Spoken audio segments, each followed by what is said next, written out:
Bonjour à tous et à toutes. Dans cette vidéo, nous allons voir comment lancer un business avec un petit capital. Dans la précédente vidéo, nous avions vu comment se constituer un capital pour lancer son business. Si c'est ta première fois de me découvrir, je suis le professeur Abdel Entrepreneur. Si tu n'es pas encore abonné à la chaîne, merci de t'abonner et de laisser un like. Comment lancer un business avec un petit capital? Pour répondre à cette question, je vais te donner 3 astuces. À base de ces 3 astuces, toi qui me regardes, tu vas donc analyser et voir dans quel secteur est-ce que tu veux te lancer, tu veux te positionner. Je ne vais pas te dire d'aller faire cette business. Pourquoi? Parce que chaque personne a ses propres aspirations, a ses propres envies, a ses propres secteurs où il désire s'investir. Moi, je vais juste te donner les règles de base. Ou bien à base de ces règles, toi, tu essayes de faire les analyses pour savoir dans quel domaine est-ce que tu es, quel est le secteur qui va aller le mieux avec toi. Sans plus tarder, beaucoup de gens, pour investir, tu causes avec eux, tu les demandes par exemple, pourquoi tu ne te lances pas dans les affaires? Ils te disent, il aimerait bien se lancer dans les affaires, mais il a besoin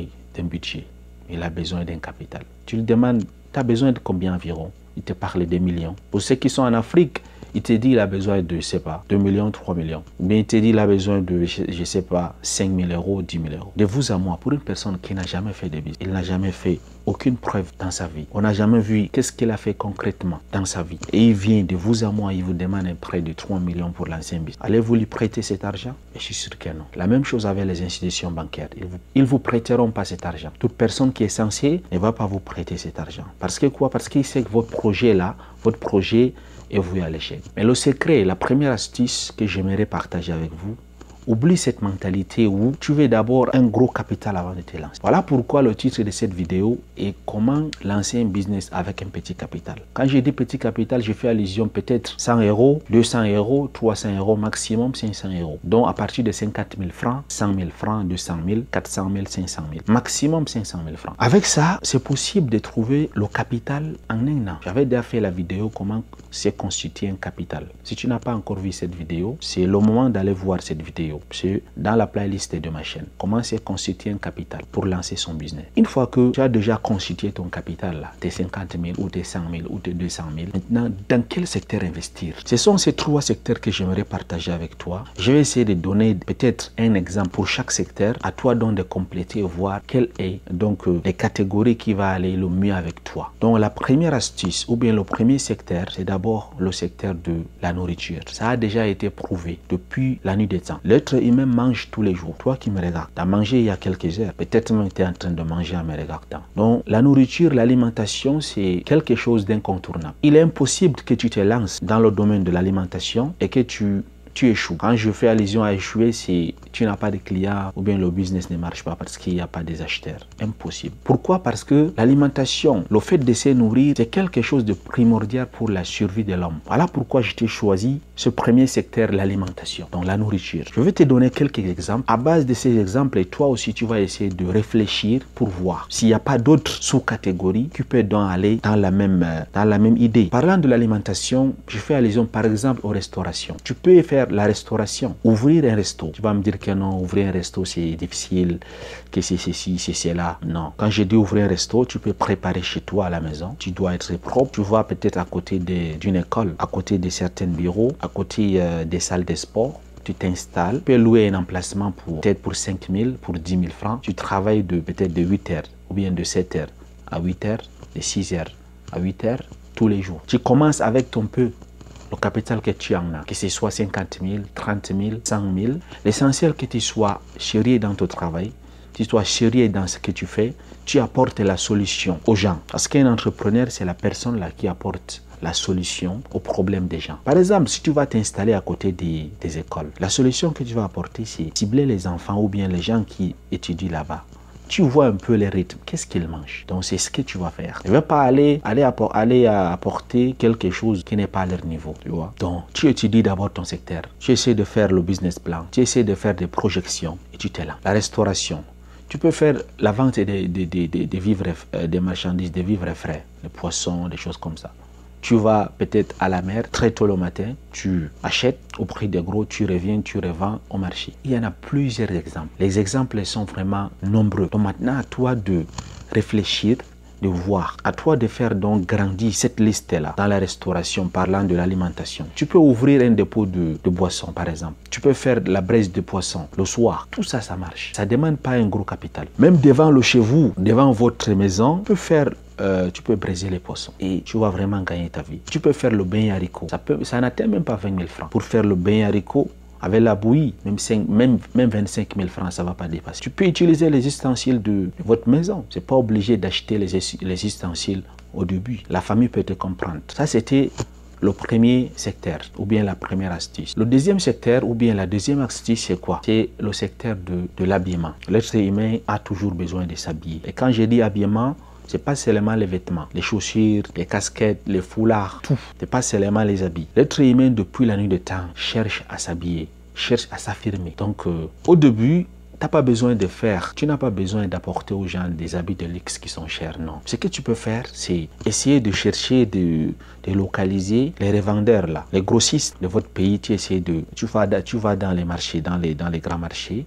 Tu prends tes 50 000, tu les remets. Ils te donnent peut-être un ballot, des robes, des t-shirts, des débardeurs, des jeans. Tu essaies de voir dans la localité où tu es, qu'est-ce qui peut passer facilement. Si tu es un étudiant, tu peux aller prendre, un ballot je sais pas, des sous-vêtements pour femmes. Parce que les femmes utilisent beaucoup de sous-vêtements. Tu essaies de proposer sur Facebook, sur les réseaux sociaux, sur WhatsApp, sur ton statut. Tu fais les bouches à oreille. Ça va marcher facilement. Tu n'as pas besoin de louer une boutique. Ton stock, tu gardes dans ta chambre à la maison et tu commences à partager sur les réseaux sociaux. Tu commences à filmer, tu mets sur ton statut au lieu de lancer des statuts visés. Tu peux faire le business avec le WhatsApp. Sur Facebook, tu peux faire le business. Il ne faut pas aller perdre ton temps sur les réseaux sociaux. Donc, ou bien tu peux peut-être une personne qui va peut-être aller acheter des basins là-bas au Bénin ou bien au Mali. Tu peux lui remettre ton argent, il ramène des basins, tu revends. Peut-être les tissus pour collectionner, pour confectionner les chemises, tu peux aussi le faire. Donc, l'homme a toujours eu besoin de s'habiller. Et c'est un besoin nécessaire, primordial. Il ne peut pas s'en passer. Le secteur là également, si tu te mets dedans, tu vas réussir. Et ça ne demande pas beaucoup de fonds. La troisième astuce, ou bien le dernier secteur, que j'aimerais partager avec toi aujourd'hui, c'est quoi? C'est le transport. L'être humain a besoin toujours de se déplacer. Il a besoin de se déplacer. Par exemple, toi qui me regardes actuellement, je suis sûr que si tu travailles le matin pour aller à ton travail, tu es obligé de prendre le taxi, tu es obligé de prendre la moto, tu es obligé, si tu as ta voiture, tu es obligé d'acheter l'essence. Surtout en Afrique, le secteur des transports n'est pas encore développé. La majorité des gens utilisent le mode de transport en commun, c'est-à-dire les motos, le taxi, les bus, les minibus pour se déplacer. C'est pas tout le monde qui a les moyens de s'offrir une voiture. Tu peux investir dans ça. Avec quelque chose de 350 000, 450 000, tu peux acheter une moto et commencer à travailler. Tu peux faire la tontine. Le jour que c'est toi qui prends, c'est à toi qu'on remet l'argent. Tu peux, si cet argent atteint 1 million, tu peux acheter une voiture, tu fais le taxi. Tu peux t'associer avec une personne, vous achetez une voiture pour faire le taxi. La plupart des gens en Afrique se déplacent en moto. Acheter une moto, c'est facile. Donc tu peux te lancer dans ce secteur. Surtout si tu es dans les grandes villes. Pourquoi? Parce que les gens se déplacent. Vous voyez une personne qui va aller à l'université. Il ne peut pas aller à pied, il doit se déplacer. Personne qui va aller à l'hôpital, il doit se déplacer. Voilà. Si tu n'as pas les moyens d'investir dans le transport, investis dans les accessoires de transport parce que ça va de pair. Quand je dis accessoires de transport, c'est quoi? Tu peux investir dans l'essence. Tu achètes 20 litres d'essence, tu revends en détail dans les quartiers. Tu peux également investir dans les pneus de voiture, les pneus de moto. Vous voyez un peu de quoi je parle. Donc, si tu n'as pas l'argent pour t'offrir une voiture, tu pourras quand même investir dans les accessoires de voiture. Les accessoires de transport. Donc, quand je dis voiture, c'est beaucoup. Les transports. Même le vélo fait partie des transports. Parce que dans certains pays, jusqu'à maintenant, jusqu'en 2021, les gens continuent à se déplacer en vélo. Donc, en grosso modo, voilà les 3 secteurs que je t'ai présentés. Je ne t'ai pas demandé de faire tel business. Pourquoi? Parce que je ne connais pas quelles sont tes motivations. Qu'est-ce que tu veux faire? Mais je t'ai juste ciblé 3 secteurs qui ne vont jamais te décevoir. L'alimentation, les gens mangent tout le temps. L'habillement, les gens s'habillent tout le temps. On ne peut pas se détourner. Et le transport, les gens se déplacent. Il y avait un quatrième secteur, mais pour les gens qui s'est réservé uniquement pour les gens qui ont des gros capitaux. C'est le secteur de l'immobilier. Là, ça demande vraiment des gros capitaux. C'est pour cela que je ne vais pas parler de l'immobilier. Mais si tu sens que tu as des gros capitaux et tu veux te lancer dans l'immobilier, moi je t'encouragerai, tu vois un peu. Bon, si la vidéo t'a intéressé, merci de nous lâcher un like, également de t'abonner, n'oublie pas, c'est important. Active la cloche de notification pour ne rater aucune autre vidéo que je posterai. Si tu as d'autres questions à me poser sur le business, tu as des préoccupations, tu veux te lancer, tu ne sais pas comment te décider, n'hésite pas à laisser un commentaire, n'hésite pas à poser tes questions. Voilà. Et je laisserai également mon email pour ceux qui veulent me contacter. Je laisserai également mon contact Telegram pour ceux qui veulent m'écrire. Si vous avez des préoccupations, vous voulez des formations, n'hésitez pas surtout à me contacter. Si une personne parmi vous a des expériences sur le business, il peut partager son expérience. S'il a commencé, s'il est dans le secteur de l'alimentation ou dans le secteur de l'habillement ou dans le secteur du transport et que ça marche, il nous explique un peu dans un commentaire comment est-ce qu'il a commencé et où en est-il actuellement. Merci de m'avoir suivi, mesdames et messieurs. Nous voici arrivés à la fin de cette vidéo. Je vous dirai juste merci et à plus tard dans une nouvelle vidéo. Bye bye.